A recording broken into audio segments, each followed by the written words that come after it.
Hello students, this is your social studies class. Students, as you know, our revision of SPL Unit 1 is going on. For today's revision, please open your SB20 revision guide. This is your SB20 revision guide. Students, today we will revise why election. For this, please open your NCERT textbook and we will read the page number 35 to 37. So please open your page number 35 of NCERT textbook. Students, this is page number 35. We will read about why election. This newspaper report is about the state assembly election in Haryana in 1987. The state had been ruled by the Congress party-led government since 1982. Chaudhry Devilal, then an opposition leader, led a movement called Nyay Judd, Struggle for Justice, and formed a new party, Lok Dal. His party joined other opposition parties to form a front against the Congress in the elections. तो देखिए आपको यहाँ पे एक example दी हुई है. ये एक न्यूज़पेपर रिपोर्ट है स्टूडेंट्स. जब स्टेट असेंबली इलेक्शंस हुई थी 1987 में, उसकी रिपोर्ट है. तो वहाँ पे क्या था, कांग्रेस पार्टी 1982 से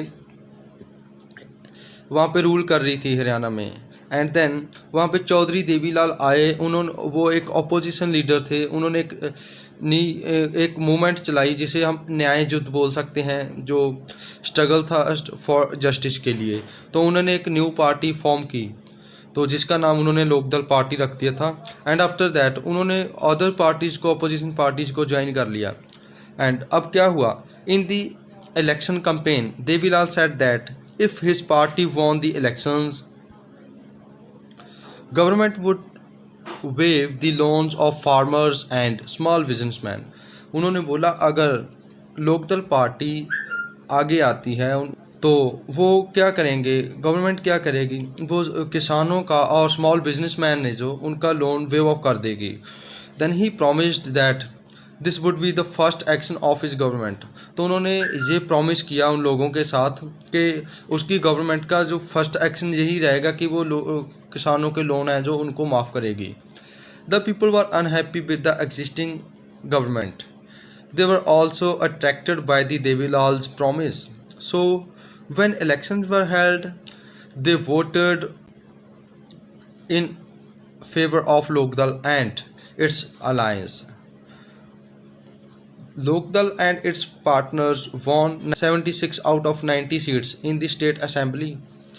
तो अब क्या हुआ, जो हरियाणा के लोग थे, पीपल थे वहाँ पे स्टेट के, तो जो एग्जिस्टिंग गवर्नमेंट थी वहाँ पे कांग्रेस, तो उससे पहले ही अनहैप्पी थे.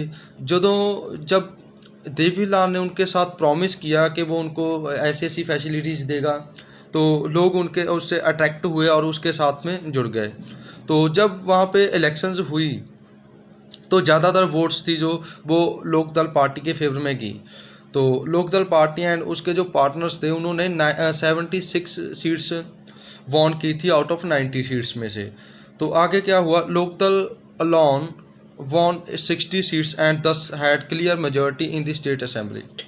तब लोकदल पार्टी थी, उसने 60 सीट्स बेटा वहाँ पे वॉन कर ली थी हरियाणा में, इसीलिए मेजॉरिटी के साथ उसकी गवर्नमेंट बनी. तो कांग्रेस को जस्ट 5 सीट्स ही मिली थी. Once the election result were announced the sitting chief minister resigned.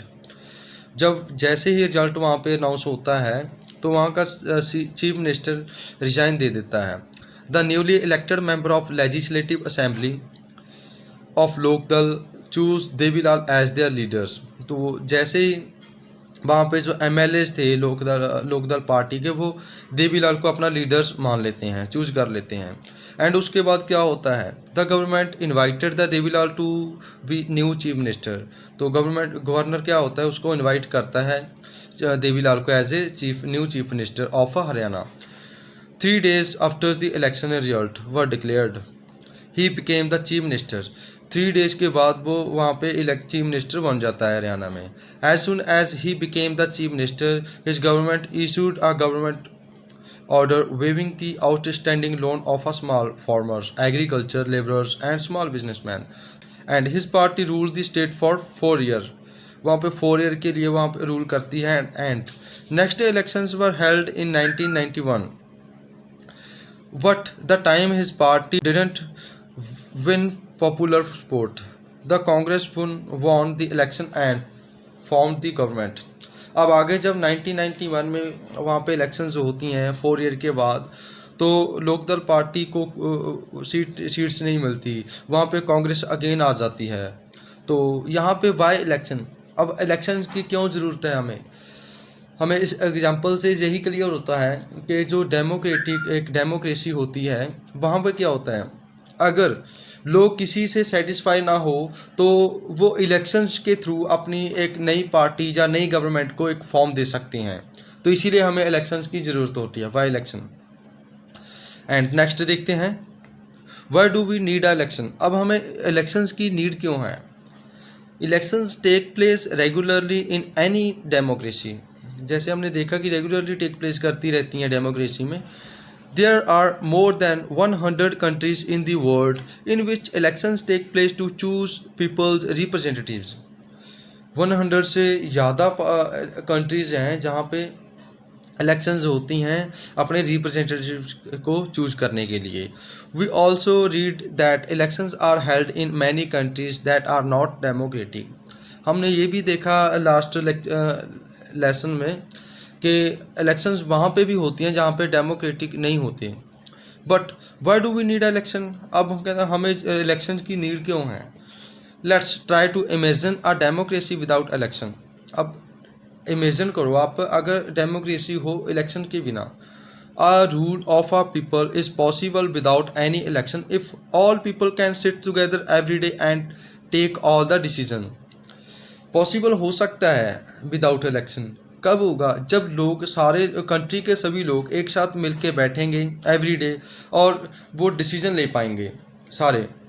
But as we read we have already seen in the first chapter this is not possible in any large community. जैसे हमने first chapter में देखा कि ये possible नहीं है large community में, क्योंकि लोगों के पास या तो टाइम ही नहीं होता, अगर टाइम होता है तो लोगों को मतलब एवरी फील्ड में नॉलेज नहीं होती, वो ऐसा नहीं होता कि वो कैपेबल हों हर एक डिसीजन लेने के लिए।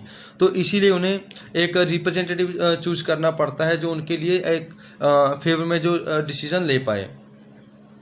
तो उसके बाद is there democratic way selecting representative without elections. क्या यहाँ पे कोई डेमोक्रेटिक वे है जिसमें हम अपने रिप्रेजेंटेटिव्स को विदाउट इलेक्शन चूज़ कर सकते हैं, सेलेक्ट कर सकते हैं। Let's think of a place where representatives were selected on the basis of age experiences और place where they are chosen on the basis of education and knowledge.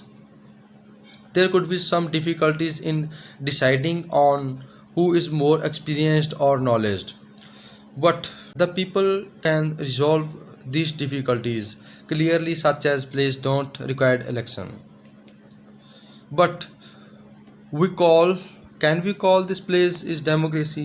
How do we find out if the people like their representatives or not? How do we ensure that these representatives rule as wishes of the people? How to make sure that those who the people don't remain their representatives? This requires a mechanism by which people can choose their representatives at the regular interval and change them if they wish to do so। This mechanism is called election। जैसे अभी हमने देखा कि अगर अपने representatives को education के base पे, क्लास के बेस पे और रिलीजन के बेस पे उसको सिलेक्ट करने लगे तो वहाँ पे वो अच्छा जिसे हम बोल सकते हैं कैपेबल एलिजिबल लीडर को नहीं वो चूज़ कर सकते। तो उनके लिए बेटा एक प्रोसेस रहेगा ही रहेगा, एक मैकेनिज़्म होता ही है, उनके एक मैकेनिज़्म की ज़रूरत पड़ती है जिसके थ्रू अपने वो रिप्रेजेंटेटिव्स को मतलब रेगुलर इंटरवल पे चेंज कर सकते हैं या चूज़ कर सकते हैं। तो उसी मैकेनिज़्म को हम इलेक्शंस बोल देते हैं। Therefore, elections are considered essential in our time for any representative democracy. In an election, voters make many choices. They can choose who will make laws for them. वो उसे चूज करेंगे, कर सकते हैं जो उनके लिए लॉज बनाएगा. They can choose who will form the government and take major decision. वो उसे चूज कर सकते हैं जो एक गवर्नमेंट को फॉर्म देगा एंड उनके लिए एक मेजर डिसीजन ले पाएगा. They can choose the party whose policies will guide the government and laws making. वो उस पार्टी को चूज़ कर सकते हैं इस इलेक्शंस के थ्रू जो पार्टी उनको गवर्नमेंट को गाइड करेगी और लॉ को बनाएगी. सो नेक्स्ट है what makes an election democratic. क्या इलेक्शन डेमोक्रेटिक बनाते हैं, इसे हम देखते हैं आगे. Election can be held in many ways. Election कब मैनी वेज में हेल्ड होती हैं. All democratic countries hold elections but most non democratic also hold some kind of elections. How do we distinguish democratic election from any other election? We have discussed this question briefly in first chapter. We discussed many examples of countries where elections are held but they can't really be called a democratic election. Let's recall what we learned there and start with the simple list of a minimum conditions of a democratic election. First, everyone should be able to choose. This means that everyone should have one vote. Every vote should have a equal value. तो first point यही है कि everyone को government choose करने के लिए वो able होना चाहिए. तो ऐसे कैसे होगा वो एबल, जब वो वन वोट, वन पर्सन और वन वैल्यू रहेगी.